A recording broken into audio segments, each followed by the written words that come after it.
Hello guys, welcome back to my new video.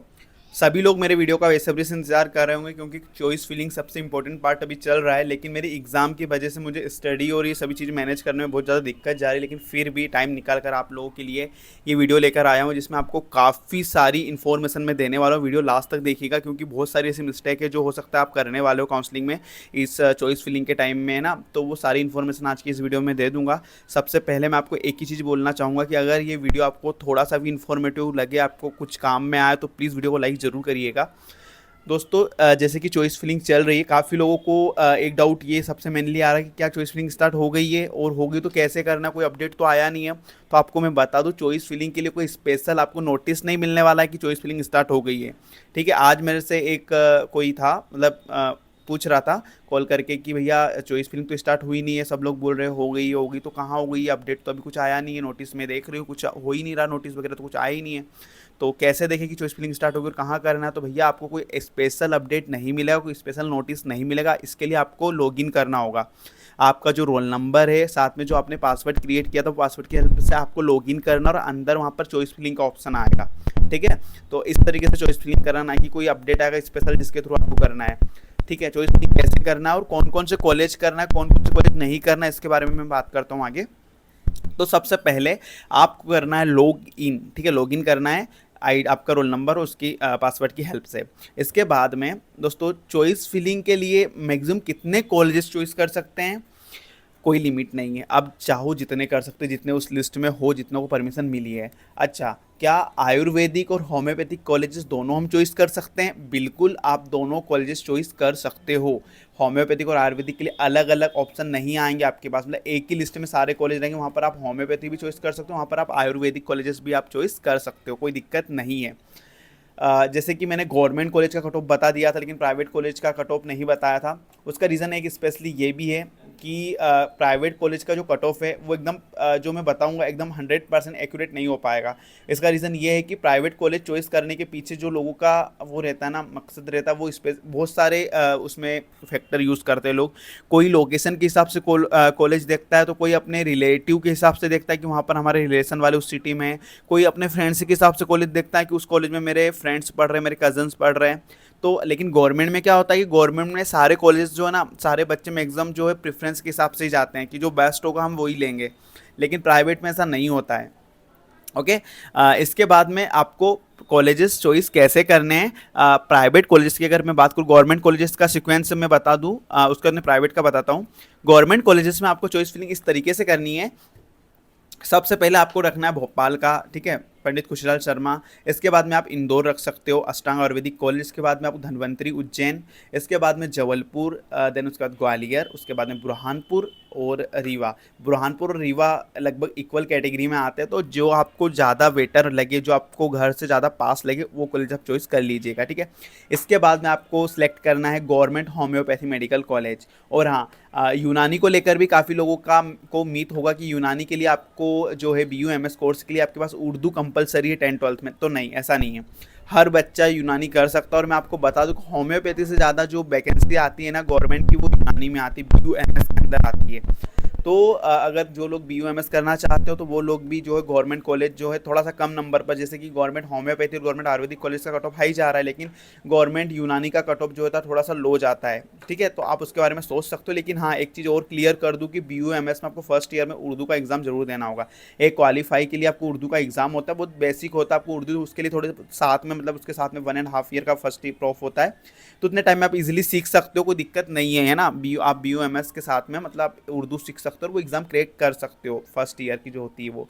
जैसे आयुर्वेदा में संस्कृत होती है, इसमें उर्दू होती है, कोई दिक्कत नहीं है। ठीक है, तो इस तरीके से आपको गवर्नमेंट की चॉइस फिलिंग तो इस सीक्वेंस के हिसाब से करनी है। और प्राइवेट की चॉइस फिलिंग में आपको कौन कौन से फैक्टर यूज़ करने हैं, क्योंकि मैं आपको कोई स्पेसिफिक कॉलेज नहीं बताऊंगा कि आप ये कॉलेज में जाओ, ये अच्छा है। मेरे को तो सभी कॉलेज में कुछ ना कुछ फॉल्ट है। आप मेरे को किसी एक कॉलेज का नाम बताओ, मैं वहाँ पर 10 फॉल्ट निकाल के बता दूंगा, ये कॉलेज में ये कमियाँ हैं।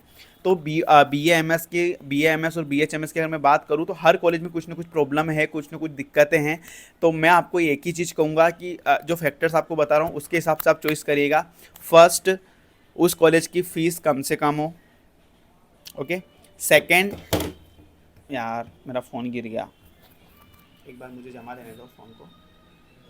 ठीक है, तो मतलब एक तो ये है कि आपका जो कॉलेज है वो मतलब बजट फ्रेंडली हो, मतलब आपका जो बजट है उसके अकॉर्डिंग हो, क्योंकि आप फालतू में पेरेंट्स के ऊपर फाइनेंशियल बोझ नहीं दे सकते हो, है ना। ऐसा नहीं कि आपको आइलैंड सिटी चाहिए, आइलैंड सिटी का बजट 23-22 लाख समथिंग जा रहा है, तो आपके पेरेंट्स का इतना बजट ही नहीं, वो इतना फाइनेंशियली इतने मतलब मजबूत है ही नहीं कि आपको इतना सपोर्ट कर सके। तो भाई आपको आपकी सपोर्ट के अकॉर्डिंग कॉलेज चॉइस करना है। अगर आपके पेरेंट्स 15 लाख आप पे मतलब इन्वेस्ट कर सकते हैं, उनका बजट इतना ही पे कर सकते हैं, ठीक है, तो आपको उसके अकॉर्डिंग कॉलेज चॉइस करना है। अगर आपके पेरेंट्स जो है 10 लाख दे सकते हो उसके अकॉर्डिंग, अगर 15 लाख दे सकते हो तो उसके अकॉर्डिंग, 18 लाख, 20 लाख, जैसी आपकी फाइनेंशियल कंडीशन है उसके हिसाब से आपको कॉलेजेस जो है सिलेक्ट करने चाहिए। सारे कॉलेजेस मैं कहूँगा ऑलमोस्ट एवरेज है, कुछ कॉलेजेस थोड़े से ज़्यादा ही हैं, जैसे कि वीणा वादनी का थोड़ा सा है, फिर ओम आयुर्वेदिक कॉलेज है, ठीक है, फिर एक बालाघाट वाला कॉलेज है। बाकी मतलब ये भी ठीक है, ऐसा नहीं कि इनमें कोई ज़्यादा मतलब ऐसा कुछ है, लेकिन थोड़े ज़्यादा आउट हो जाते हैं और लोग इन्हें मतलब वीणा वादनी में तो बहुत प्रॉब्लम है। वैसे ही मैंने ओम आयुर्वेदिक कॉलेज में प्रॉब्लम है सुनी है, जो स्टूडेंट वहाँ पर पढ़ते हैं। ठीक है, बाकी कॉलेजेस जैसे कि बीच मतलब बहुत सारे कॉलेजेस जो आपको बीच बीच में बहुत परेशान करते हैं, जैसे आरडी बच्चों को बहुत मतलब फीस वगैरह को लेकर, फिर क्या बोल सकते हैं कि फ़ाइन वगैरह, मानसरोवर शीशा भी फ़ाइन वगैरह बहुत लगाता है, ठीक है। तो बाकी ठीक है, लगभग लगभग मैं फ़ीस की अगर बात करूँ तो सभी कॉलेजेस की फ़ीस जो है 3 लाख से 5 लाख के बीच में। मैं एक्चुअल जो रियलिटी फ़ीस, जो रियल फ़ीस है ना, उसका भी एक वीडियो डाल दूंगा। तो रियल में सभी कॉलेज की फ़ीस कम है, लेकिन ये ज़्यादा ले रहे हैं, लेकिन उसमें हम कुछ कर भी नहीं सकते हैं क्योंकि कोई एक से तो ले नहीं रहे हैं वो, ठीक है। तो ये भी है फ़ीस का, तो आप थोड़ा सा देख ले आपका बजट कितना है, उसके अकॉर्डिंग कॉलेजेस चॉइस कर। सेकेंड फैक्टर आपको ये यूज़ करना है कि वो कॉलेज आप जिस आपका जो होम टाउन है, जहाँ वो घर है, वहाँ से कितना दूर है ना। सिटी थोड़ी सी, क्योंकि ऐसा है कि यार आपको कभी भी घर आने की ज़रूरत पड़ सकती है, आप इजीली वहाँ से घर जैसे सैटरडे संडे आपको घर जाना है तो इजीली आप वहाँ पर ट्रेवल करके पहुँच सको इजीली 2-3 घंटे, 1-2 घंटे में। तो थोड़ा सा ये भी ध्यान दें कि कौन सा आपके मतलब घर से पास है, थोड़ा सा आप ये फैक्टर भी यूज़ कर सकते हो उसमें। इसके बाद में मतलब वहाँ उस कॉलेज में फैसिलिटी कैसी क्या है, ऑल फैसिलिटी वगैरह, क्योंकि फैसिलिटी थोड़ा सा मतलब ज़्यादा तो नहीं कहूँगा, क्योंकि प्रैक्टिकल्स वगैरह ऑल फैसिलिटी हमें इतना कोई खास इम्पेक्ट उससे पड़ता नहीं है। सारी चीज़ें प्रैक्टिकल नॉलेज अगर मैं बात करूँ तो आपको बाहर से ही गेन करना होगा, कॉलेज में आपको इतना खास कुछ देखने को मिलेगा नहीं। डाइसेक्शन एमपी के अंदर बहुत कम आयुर्वेदिक कॉलेजेस में होता है, बीएचएमएस में भी ना के बराबर, सभी ऑलमोस्ट बहुत ही कम होता है, मतलब फ्रेश बॉडी तो आपको कहीं मिलेगी नहीं जहाँ तक मुझे लगता है। तो बी एम एस में ये सारी चीज़ें आपको नहीं देखने को मिलेगी। थोड़ा बहुत ये है कि मतलब लेक्चर्स वगैरह प्रॉपर लगते हो, साथ ही प्रैक्टिकल्स जो नॉर्मली होते हैं फिजियोलॉजी वगैरह के, और जो आयुर्वेद में जो पता नहीं कौन कौन सब्जेक्ट आते हैं, वो सारी लैब्स वगैरह मतलब वर्किंग हो, वहाँ पर सारे प्रैक्टिकल्स वगैरह कराए जाते हों। इन चीज़ों का थोड़ा ध्यान रखना आप लोगों को, क्योंकि अगर आप वहाँ पर जा रहे हो तो मतलब मैं ज़्यादा ईयर का नहीं, फर्स्ट ईयर बच्चे कंटिन्यू जाते हैं, उसके बाद धीरे धीरे बंक मारना स्टार्ट करें, थोड़ा कम कर देते हैं और क्लिनिक वगैरह हॉस्पिटल वगैरह ज्वाइन कर लेते हैं। यही रियलिटी है। या आपको ऐसा लग रहा हो कि नहीं हम तो 5.5 साल कॉलेज जाएंगे, बट नहीं जाते हैं कोई भी इतना, ठीक है। फर्स्ट ईयर जाते हैं, उसके बाद में धीरे धीरे ड्रॉप हो जाता है कुछ, ठीक है, वो मेन प्रैक्टिकल नॉलेज के लिए बाहर निकलने लग जाते हैं, या फिर साथ में कॉलेज के साथ में भी स्टार्ट कर देते हैं। तो आपको कॉलेजेस इसके अकॉर्डिंग चॉइस करने चाहिए। अब मैं कट ऑफ की अगर बात करूँ कि कौन कौन से स्टूडेंट को कॉलेज मिल जाएगा, कौन कौन से को नहीं मिलेगा, तो शुभदीप आयुर्वेदिक कॉलेज प्राइवेट की अगर बात करूँ तो लगभग लगभग मुझे लगता है 400 प्लस ही रहने वाला है। मानसरोवर आयुर्वेदिक कॉलेज का कट ऑफ थोड़ा सा हाई रहेगा, खैर फीस ज़्यादा ही है, लेकिन फिर भी मानसरोवर का नाम मतलब लोगों की चॉइस रहती है थोड़ा सा मानसरोवर को लेकर। तो मानसरोवर का थोड़ा सा लगभग 350 के आसपास रहने वाला है, लगभग लगभग। कॉर्पोरेट लगभग इस बार मुझे लग रहा है कि 300 समथिंग जा सकता है, क्योंकि उसके काफ़ी अच्छा इंफ्रास्ट्रक्चर और फैसिलिटी वगैरह है वहाँ पर। फिर RD Allen city, no doubt ये फीस ज़्यादा लेते हैं, लेकिन कट ऑफ भी ज़्यादा ही जाता है इनका, ऐसा नहीं कट ऑफ भी कम हो जाता है, मतलब ये चीज़ें हैं लेकिन फिर भी जाते हैं लोग, ऐसा नहीं है। तो आप अपने बजट के अकॉर्डिंग कॉलेज चॉइस करें। फिर एवरेज फीस के अंदर डॉक्टर शंकर दयाल शर्मा आ गया, राजीव गांधी आ गया, ठीक है, फिर ये आर के डी एफ है, आई ई एस है, मतलब ऑल ओवर जितने भी कॉलेजेस लगभग लगभग सारे एवरेज कॉलेजेस बोल सकते हैं, इनकी फीस भी लगभग एवरेज ही है। शुभदीप का कट ऑफ थोड़ा सा ज़्यादा रहेगा, क्योंकि यार वो इंदौर में आता है, मिनी मुंबई में। होम्योपैथी में सबसे ज़्यादा जो कट ऑफ है मुझे लग रहा है Gujarati homeopath medical college, no doubt वो हमेशा ही रहता है, इस बार भी वही रहेगा, लेकिन इस बार कितना कट ऑफ जा सकता है मुझे लग रहा है 350 समथिंग उसका कट ऑफ रहने वाला है इस बार। फर्स्ट राउंड में 300 to 350 के बीच में उसका कट ऑफ जा सकता है, क्योंकि काफ़ी ज़्यादा स्टूडेंट इस बार है और नंबर भी काफ़ी अच्छे हैं बच्चों के। ओके, इसके बाद में हाँ, बहुत सारे बच्चों को ऐसा लग रहा है कि क्या हमें कोई सा कॉलेज इस बार मिल जाता है और हमें वो कॉलेज नहीं लेना तो अपग्रेड करना है। तो अपग्रेड कर सकते हैं, और अपग्रेड अगर कर सकते हैं तो क्या कॉलेज में जाना पड़ेगा? बिल्कुल, आपको कोई सा भी कॉलेज मिलता है आप अपग्रेड कर सकते हैं, लेकिन ध्यान रहे अगर फर्स्ट आपको जो फर्स्ट प्रेफरेंस वाला कॉलेज अगर वो मिल जाता है तो फिर शायद आप अपग्रेड नहीं कर पाओगे। फर्स्ट प्रेफरेंस आपको नहीं मिलना चाहिए।